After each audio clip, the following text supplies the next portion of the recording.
Mtume sallallahu alaihi wasallam anasema la taqumu as-saa hatta yataqaraba az-zaman, kiyama hakitasimama mpaka zama zikurubiane, ziwe karibu zama.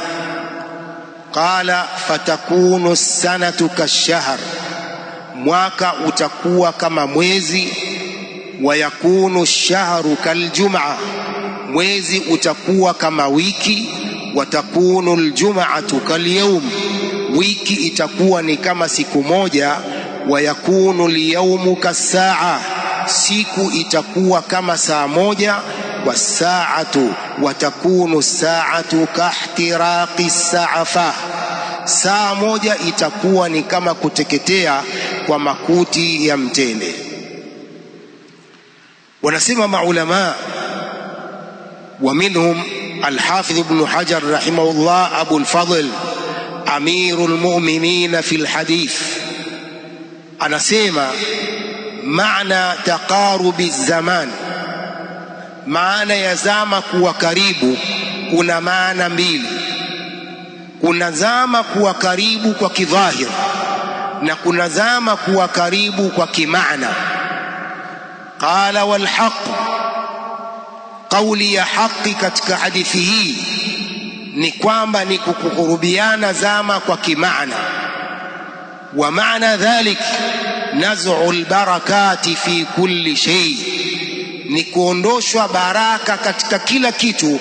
Hata fil azman, mpaka katika zama na wakati baraka zitaondoshwa. Ndugu zangu Waislamu, haya tunayoyaona sasa hivi ya siku kwenda haraka haraka na miezi kwenda haraka haraka, kadhalika miaka. La tashruqu shamsu yawmin illa wa gharabat, jua likishatoka tu asubuhi mara limeshazama. Wa hakadha shahr, ukiingia mwezi mara umeshamalizika mwezi huo. Wa hakadha sana, ni hivyo hivyo mwaka ukianza mara tu mwaka ule umemalizika, unaingia mwaka mwingine.